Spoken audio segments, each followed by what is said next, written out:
This installment of the Look Back series is about the Spanish colonial heritage in St. Louis, which frankly was almost all of the colonial time, but you really wouldn't know it from all the stories about the French culture and French influence.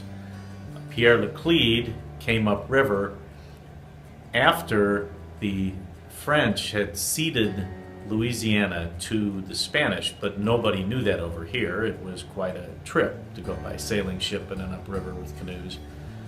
And the Spanish ruled here with a very light touch, partly because they had very few of their own in the village and they had a small garrison. The first and last of the lieutenant governors under Spanish rule were of French heritage or from France itself.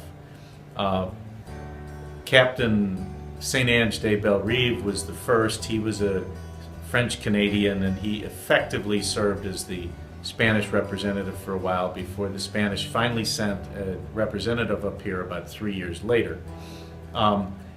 There were some funny things about that era. In the late 1790s, some of the people here in St. Louis created a chapter of the Sans-Culottes, the French street radicals during the Revolution in Paris. And Governor Carondelet down in New Orleans was frightened that maybe this meant insurrection. He sent a large unit up river and found out that the chapter up here mainly specialized in dancing and dinners. In the 1960s, we had a little revival of the Spanish culture when Mayor Alfonso Cervantes brought a replica of the Santa Maria and the Spanish Pavilion from the World's Fair.